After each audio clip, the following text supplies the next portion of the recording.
Hey everybody, welcome back to the exposition table. I'm your second host, Dan. Once again, Joe's not here. It's all good. Sorry if the audio is gonna sound maybe a little bit different or a little bit off today. This is just kind of a bonus video. Last night as of recording this, I saw Shin Ultraman in theaters, and I wanted to get out my thoughts and my reactions onto it. I also saw it with my pal, Ed, otherwise known as Earthpore. So I actually got them to give me their opinions as well, and we're gonna cut to that right now. So Ed, what did you think of the film? So basically, I was telling my wait, what? You know, honestly, I felt the same way, and we're gonna go into that today. So, what is Shin Ultraman? So the original Ultraman show started in 1966 as a sort of way to take Godzilla movies and put them on the small screen. Back in the Ultraman originally starred as a guy named Hayata, who after a accident happens trying to save people, he works in the government agency. His life is saved by a being that he refers to, and as people refer to as Ultraman. And he uses his power to transform and become giant size, so he becomes as big as the kaiju. Yeah, honestly, the original Ultraman show, it feels very epic still. A lot of really cool episodes. It's a very hopeful, very optimistic. First things first, so we're gonna have the spoiler-free part at the beginning, and then once I have gotten through my general feelings, I'm gonna let you know when the spoilers are gonna start. So, for the spoiler-free TLDR portion of this movie was really good. It was very weird. The pacing is for some people, they're not going to like the pacing of it. I also did do a little bit of research before recording this, just to make sure I had my facts straight. So, they go through basically the whole original series of Ultraman, sort of like a greatest hits compilation of some of the best episodes, some of the most iconic villains. We get one of the earlier fights, we get a couple of the big name baddies, and it kind of gets you through to the end of the series, which we'll get into in more detail as we go on. So it can feel a little breakneck. There's about 5 different plots that they go through, but it all flows together very well. It all, for the most part, has a pretty cohesive message that it manages to get across. That at first it seems like these are all disconnected, and at first it seems like everything's just kind of happening one after another, but it does all pull together to make a better narrative. I was very thrown off at the beginning, because within the first half hour, it's like, oh, this is a cool tribute, a nice throwback. It feels like we're watching the old school Ultraman, nothing very complicated, nothing very out there. By the way, I did not watch Shin Godzilla, so I know a lot of people who went into this felt disappointed because they saw Shin Godzilla be this much darker, much more political commentary, and Ultraman being a little bit lighter, a little bit. It's still pretty heavy with the political theming.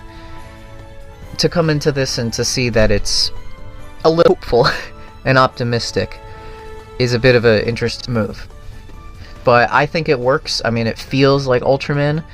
This whole movie throughout felt like Ultraman, and it felt like Ultraman across the whole franchise. There's a couple of characters who, at first I thought they were references to Heisei, but no, they were from the original series, just recontextualized, and kind of given that flair of later Heisei Ultraman villains. So it felt like an Ultraman movie for everybody. It felt like it was for everyone who's seen the franchise.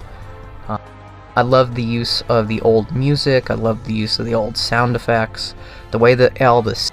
It didn't look perfect. Oftentimes it did look like a video game cutscene, but that's just due to the limitations of the Japanese blockbuster system. They don't have the resources to make something that looks like a Marvel or a James Cameron. But what they do get across does look good for the most part. There are a couple fights that look very clearly video game cutscene-y, but for the most part, by that point I'm so far into the movie, I'm willing to just accept it. I like the way that Ultraman looks, I like the way a lot of the monsters look, especially in that there's an opening montage of him taking out a couple of the other baddies that aren't story relevant, but are some of the classics, and they all looked. At first, I thought they were puppets. So yeah, the effects are overall pretty good. There's a lot of green screening, and that looked pretty good. I know that can be pretty bad for some movies, but this looked pretty seamless. So yeah, overall I think the effects look good. I think visually it really conveyed what it needed to. Going on with the characters, once again without getting too much spoilers, because I'll get to that in a minute. So Kaminaga is our current Ultraman. He's very different than Hayata. Hayata was more of a normal guy, a much more, you know, sort of the everyman, the Andy Griffiths, or, you know, whatever your equivalents to would be a 1960s contemporary guy. You know, good moralistic guy, would always put himself in danger, and Kaminaga would do the same thing. But Kaminaga is a lot more reserved. He's very to himself, which creates a divide between him and I'll really mostly only just talk about the main two characters. The other girl that is on the team, who's really, in a way, was kind of like the main character for a good portion of the movie, so she's as important, was Hiroko Asami. Asami, she's also very serious about her job, but she's very quirky. The two of them have this really funny, weird dynamic with each other. I think overall they gel really well. They're a really funny duo. I would love to see them in more, just because I enjoyed sort of their dynamic and the way they sort of rely on each other. They really rely on each other throughout the movie. They really confide to each other, but never in a way that feels like it's a forced romance. It always feels like a very organic camaraderie, as they call each other buddy the whole movie. It's fun, it's cute, it's some of the few moments of levity we get throughout the movie. There were a lot of funny moments, honestly. Yeah, honestly, there was a lot more comedy into this movie than I thought, especially with how dire and how heavy some of the plot elements got. But overall, I would recommend this movie. It's overseen by Hideaki Anno. He wasn't as hands-on, but it definitely feels like a movie he made, and it definitely has the twists and the turns and the major plot revelations and all the crazy imagery and the psychological, philosophical ideals that you could expect from a Hideaki Anno. And I feel like they translate this really well into Ultraman. I don't know if I could give this a score, but I can definitely say you should see it. It is way better than I thought it was going to be. I was kind of seeing this just out of I want to support, tokusatsu movies being shown in theaters. I want to support Ultraman. And when I walked away from it, I was genuinely surprised how much I was into it, and it kind of makes me want to go watch some more Ultraman series. I've only watched maybe about a third of the original Ultraman. I'm mostly more into Kamen Rider and Super Sentai, but Ultraman, this movie, Shin Ultraman, was phenomenal. Alright, now that we are into the spoiler section, let's get into the plot of the movie. So it's established early on that the government agency, the SSSP, they are in charge of taking out all of the giant kaiju. So the movie starts out with this cool montage of them fighting some of the classic Ultraman kaiju. That's pretty cool, it's funny. Honestly, I thought that most of these effects were puppets, but they were so well done that they managed to convince me that they were, but they were still all CGI. The first monster that actually gets like a full-on battle is against Naranga. So all these kaiju were from original episodes of the series. Not sure why Naranga gets to be the one that's all special. He was from episode 3 of Ultraman, so it's not like that. The first battle that they have, that the SSSB can't take on, is against Naranga, the invisible electric-powered dude. And this is when Kaminaga goes out to go save a child in the woods, and they are saved by the Silver Warrior, the original Ultraman, before Kaminaga fuses with him to become the Red Ultraman, which is pretty cool. It has a very different vibe. When I watched the movie the first time, I didn't realize he had the original style mask instead of... There's a whole thing about Ultraman with his mask changing throughout the show, that he gets a slimmer mask as the show goes on. So the original version has like the old school mask, which I thought was a really cool touch. So yeah, everything in this movie happens really quickly, so it's kind of hard to give like a beat by beat plot point without sounding like I'm going over the whole movie, because so much happens. So I'm gonna try to generalize as best I can, just for the sake of time and because I still want you guys to see the original movie. And then after that happens, again, everything happens so quick. We get established with Kaminaga, we get established with Asami, we get a whole dynamic of the team. Kaminaga, it's funny how mundane it starts off, that, oh, Kaminaga just doesn't like to hang out with his coworkers, he's just, antisocial, it's like, that kind of thing, and it's like, no, they were setting up, this whole time, that he's not quite like the rest of them, which is fun.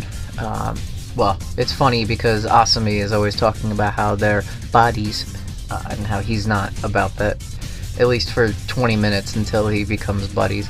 It really feels like they condensed the entirety of the show into one 2-hour movie, and it almost feels like a Netflix series, or something, where it should have been longer, to give the show more time to breathe. Still works completely as a narrative, but certain things like this feel like every second is utilized so specifically that it almost kind of takes your breath away. Yeah, when we get into the next scene with the first proper fight with Kaminaga Ultraman, the red form, that fight's actually pretty cool as well. We start to get some of the more classic Ultra moves.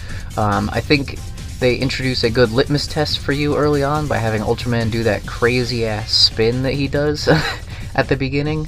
And it's like, if you can't take that seriously, then just get out of the movie theater now, It's like, they still give us some goofy, and I think it's good to have that early on established, so that way we can get to focus the gradual build.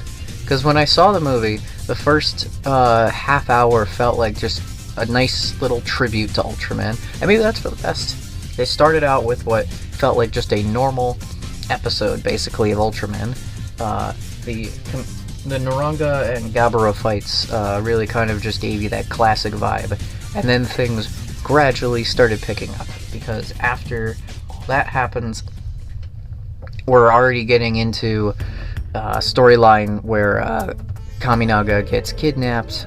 We have the alien Zarab, who talks to, tries to be the ambassador for aliens, and talks with the government agency. He has the ability to create illusions, it's discovered, and he uses that power to kidnap Kaminaga, and he uses his illusions to make the world think that Ultraman is attacking, and that he's a threat, and that Zarab is the one who should save the planet. So Zarab talks to the Japanese government to try to get them to sign a waiver that will give him basic power, basically give him authority on this case. And Kaminaga is kidnapped. Kaminaga is then revealed to be Ultraman, but not just be Ultraman. We see shots of him staring down at a corpse, and it's revealed, it's subtly implied, but then later revealed that the real Kaminaga is dead. Ultraman is actually inside his body. And they do a really good job sort of slowly laying into that, where at first it's like, what's going on? Why is he staring at his own corpse? Is that like a metaphor for him losing his life? Is that, what is that? Did the Ultra give him his life? It's like, no. The Ultra is inside of him, which was really, really well done. I'm sorry if I'm going a little out of order here with the plot relegations for it. This isn't as formally a scripted review. We get the part where Asami has to follow the trail. The guy who tells her all of that, who leads her to where Kaminaga is being held captive, is actually played by the guy who plays Dama Motaro's father in Avatar Sentai Dawn Brothers, which I thought was cool. At first I thought he was a guy from Kamen Rider Build, but I was mistaken. I still recognized his face though, which was fun. Anyway, so yeah, Asami is given... Kaminaga set up a contingency plan for all this, that he put his beta capsule in an envelope and left it for Asami, who Asami was the only person that he could trust with something like that, because he's their butt. He and her are buddies. So she comes in through with a fucking chainsaw, busts down the door, and learns that he is Ultraman. In a really cool scene, Zarev disguises himself as Ultraman, and we get an Ultraman versus Ultraman battle, which is pretty cool. And then Zarev reveals himself. This fight went pretty damn hard. The first couple fights had a little bit of wonky CGI, but I think this one, especially being in the dark, the Zarev fight probably was the best one. There's a lot of flying. I mean, it's a good fight in the sense of like how everything moves and how everything looks, although it is very short, I would find. Maybe a little too short. So the whole sort of structure of that it's revealed now. People know who Kaminaga is. And because of a lot of weird circumstances, Kaminaga is now publicly revealed to be Ultraman, and his public identity goes out. Meanwhile, after all of that happens, Asami grows giant, and it starts to get very weird from here. Asami grows huge and starts destroying the city, and then she passes out, and it's revealed that this is all because of a benevolent higher being called Belial. No, not Belial. Damn it! No! I called him Belial. Sorry, his name is Mephiles. He reminds me a lot of characters like Belial, or those evil Ultra characters, or those anti-villain Ultra characters like Belial. He's so deliciously evil. I loved Mephiles. He was really, really funny. He was really a hoot. He was a hoot and a half, my man. Don't call him Don't. Mephiles is here to. He shows off the beta capsule to the SSSP. He shows off his ability to transform, and that he can use that as a weapon to weaponize against humans. And he wants the government to sign over.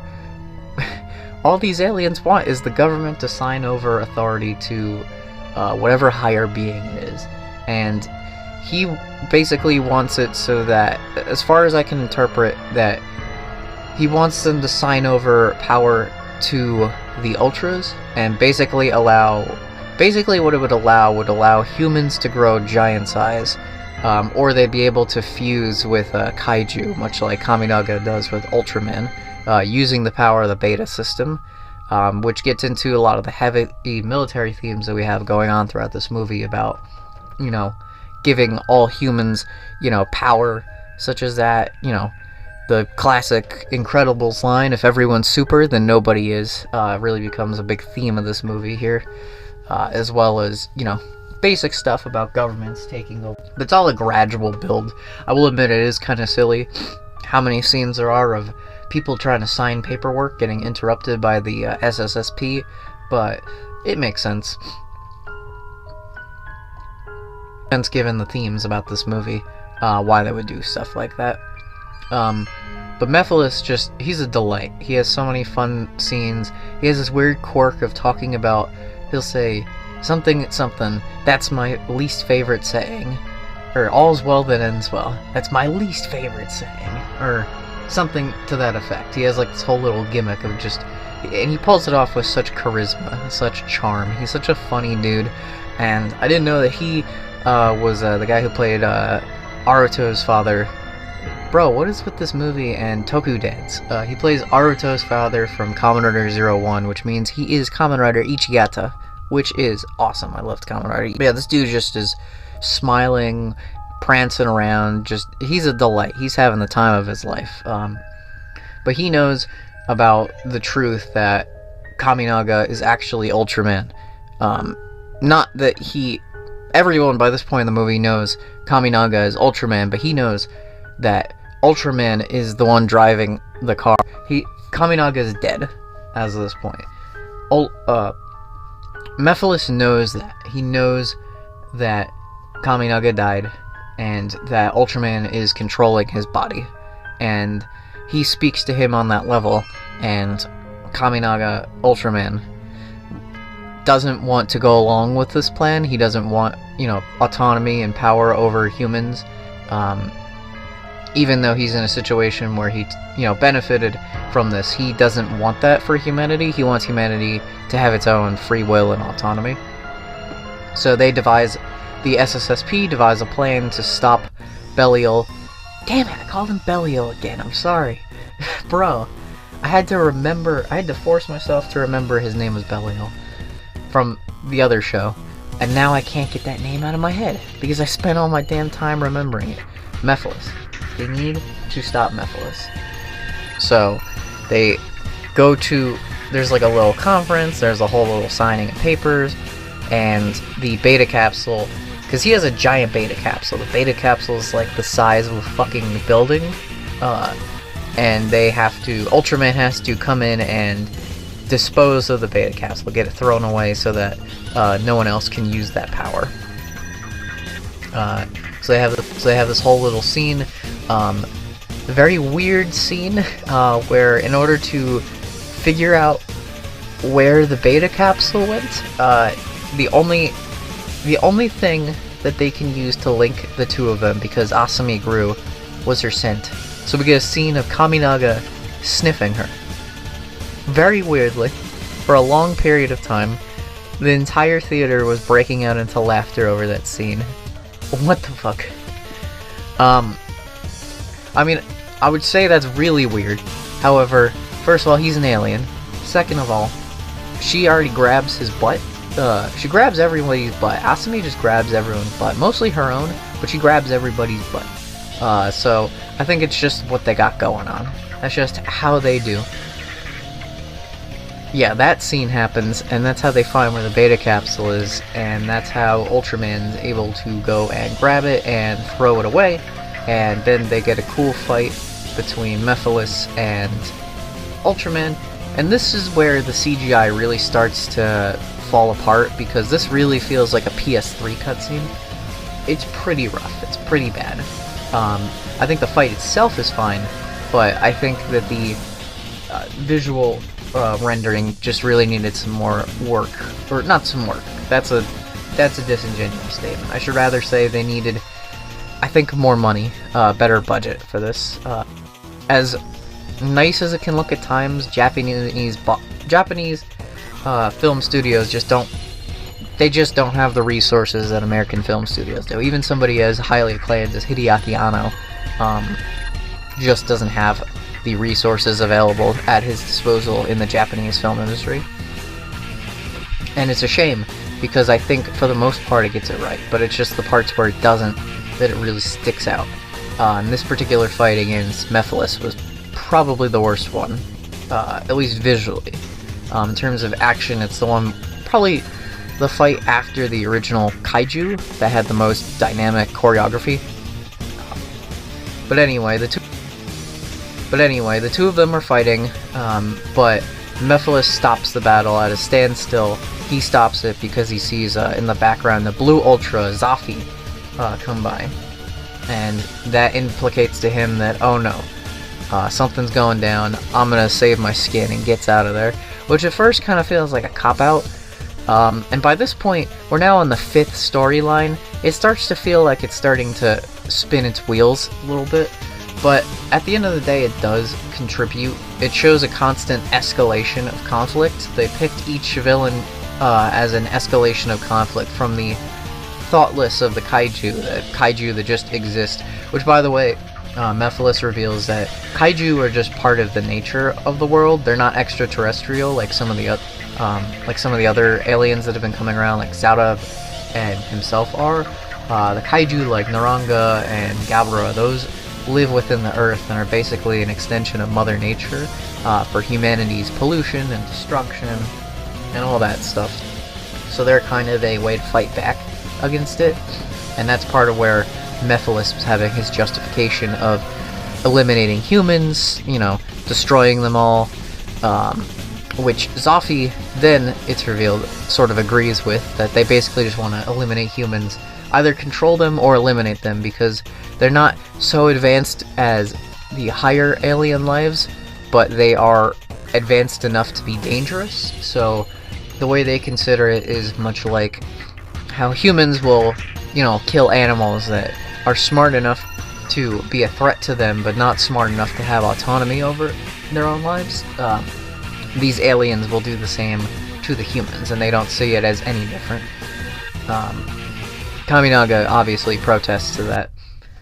So Zafi is another Ultra. He comes from the Land of Light that the original Ultra comes from, and thinks that Kaminaga Ultraman, that Kaminaga is starting to take over control over of him, and after everything that's happened, he knows that Earth will be a hot spot for aliens who want to use this beta capsule ability to basically Zafi's afraid that aliens are going to come to Earth and use human beings as a power source, much like Asami was demonstrated to be able to combine with the beta capsule and grow giant, and much how Kaminaga turns into Ultraman. Zafi is worried that this is going to cause a power imbalance in the galaxy, because aliens are just going to come to Earth and use humans as weapons of mass destruction.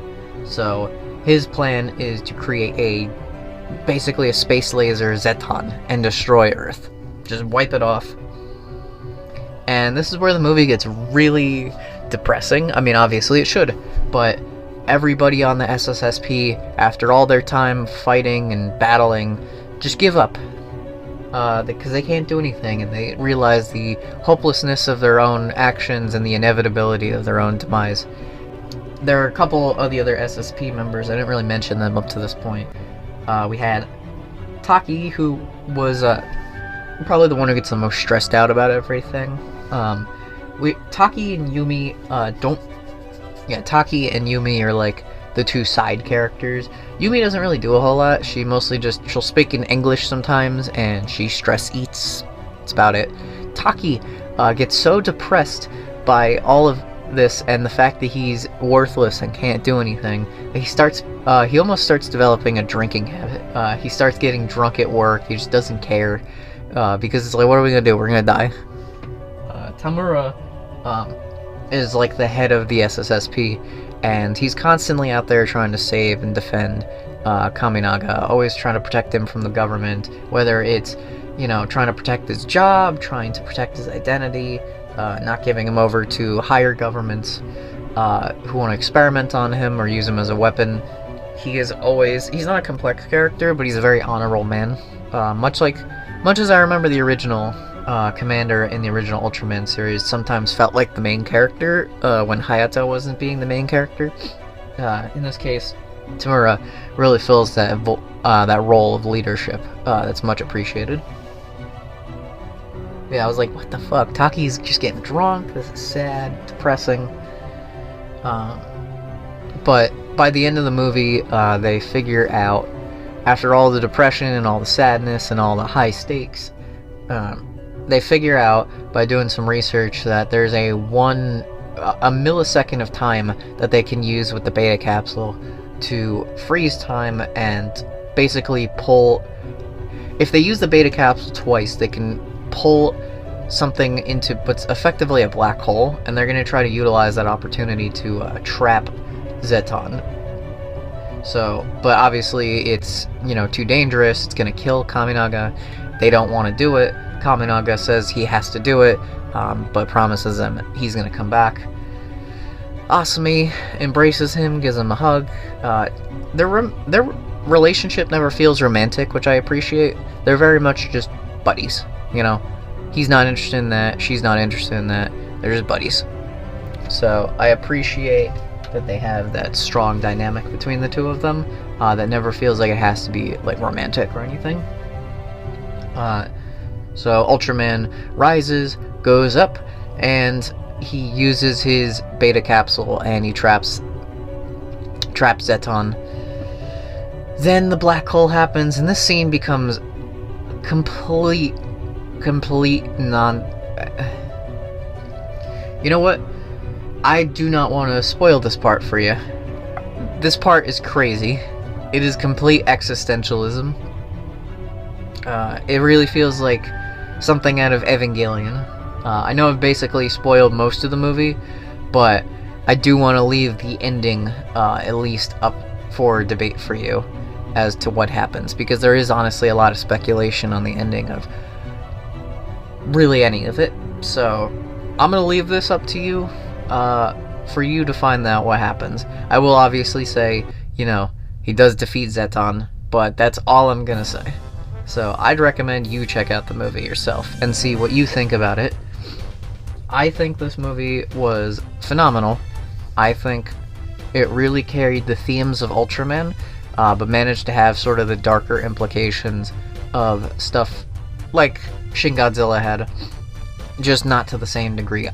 Ultraman's always been a symbol of hope.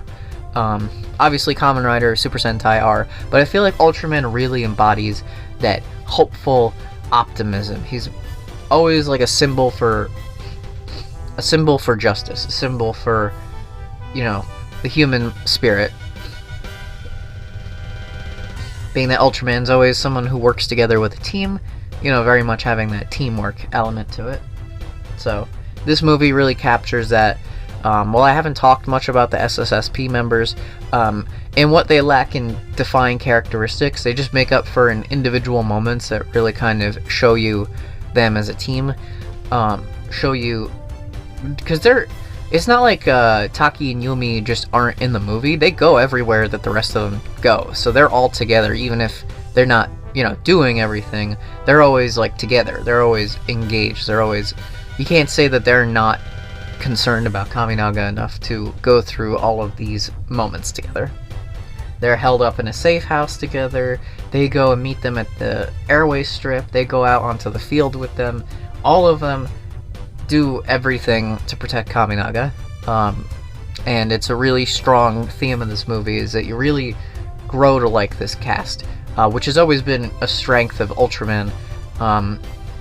It's funny, I'd argue sometimes Ultraman makes a better team dynamic than Super Sentai, despite the fact that only one of the characters usually can transform, but they tend to really benefit the secondary cast by giving them their own unique roles on the team.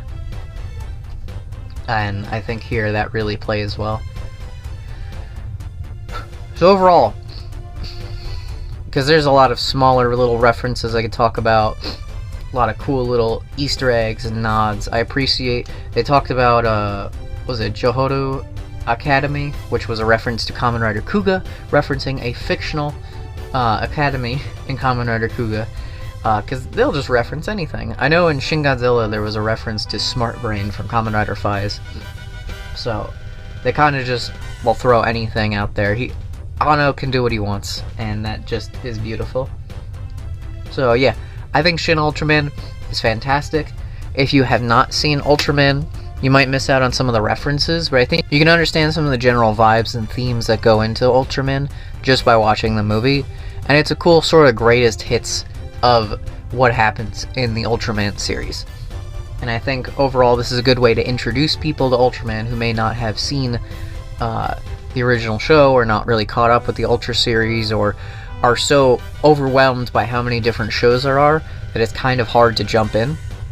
I know, for me, the only reason I've watched like a third of the original Ultraman series and a couple episodes of Max and nothing really else, because I don't know where to start because there's just so much of it. But I think this is a good way to get people into Ultraman who aren't necessarily catching up with all the different series.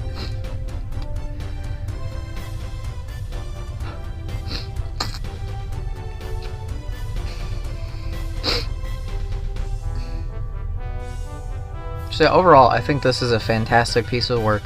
I cannot wait to go see Shin Kamen Rider. I gotta say, the theater experience was great. It was so great seeing so many tokusatsu fans, young and old, coming together, watching this movie. I'm sure the dub probably was great as an experience too, especially for people who are younger, for kids. You know, if they had like dubs available regularly for Ultraman movies all the time, I'm sure that, you know, you could get younger generations in a lot easier. And I've heard the dub was pretty good, from what I've heard people say about it. So yeah, I am very hopeful for Shin Kamen Rider. I should go back and watch Shin Godzilla. I should go back and watch more Ultraman. This has just really gotten me invigorated to watch some more Ultraman shows, so I think I'm going to be doing that throughout the year. But yeah, with all that said, I hope you guys enjoy, and let's give Ed a couple more words about what they thought about Shin Ultraman. So I'll see you guys back at the table. We'll see Joe and I back here later, and you guys have a good night. Bye-bye. So basically, my thoughts on the movie with everything with Ultraman. It was pretty good to begin with. Clearly, it did have some storylines that obviously were just way bigger than they were supposed to be, and unlike some other movies that tried to do the similar situation, they did pretty well. Kept that action going, and it felt really good. I'm gonna be honest, I thought 30 minutes into the movie, I'm like, man, is this the end of the movie? Because this seems like the end of the movie. And then it just threw something else in, and it continued from that point. And honestly, some movies, they can kind of miss the ball on that one. This one, on the other hand, did really, really good. I do like the fact that they kept with the kind of goofiness of the classic Ultraman series from the 60s and all that fun jazz, because that was really, really goofy. I gotta give it props with that, with keeping that kind of same style. It was really, really good, and I personally also enjoyed it.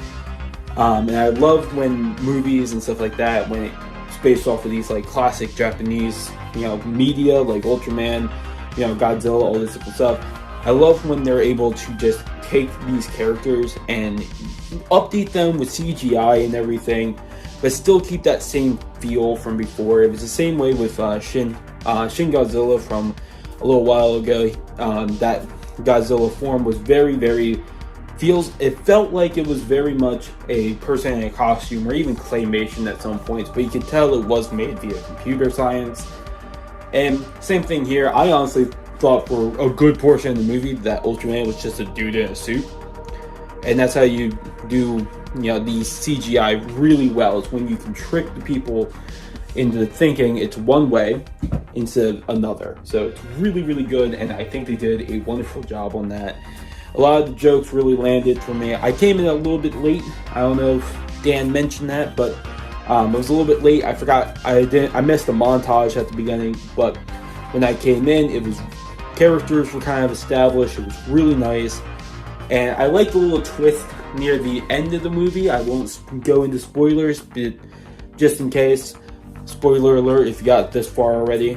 But when it comes to that one in particular, that little bit of a twist with the character that we've known is actually just hosting basically the corpse of the original person, which is great.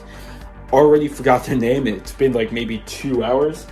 But yeah, I love that. I love the characters. It's one of my biggest things when it comes to that. Ultraman, unlike some other stuff like the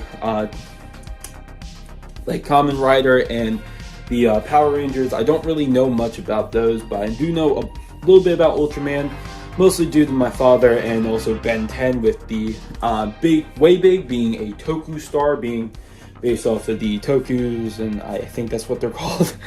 That's the species name, but it's very heavily influenced by Ultraman, which is actually why my father showed me Ultraman originally. So I had like this kind of strange liking to it, but it wasn't really something that I fully enveloped, unlike some other stuff. But I was glad to actually see this movie, because it really did revitalize me, and I actually want to check out the old Ultraman stuff. I believe I have pretty much everything from the classic series just on hand in general, so I want to rewatch it. And being completely honest, this movie did really well. It's very standalone as well, so I like how they kind of made it so that the people around can watch it. And if they didn't know Ultraman before, they don't have to know like years and years of stuff to try and figure out. It's really easy to get into this movie. The only issue you might have is that, of course, right now it's only Japanese, and if you have some issues with trying to read subtitles, or just have an issue kind of connecting the subtitles to the voices, that might be your only issue. I know I had a little bit of a transference period, but I will be honest, you kind of get the gist of it by like minute 10. So that's it from my little take. Thank you, Dan, for letting me join in on this little video for you. And if you guys are interested, my name is Earthbore. I'm available pretty much anywhere. Look me up. Have fun.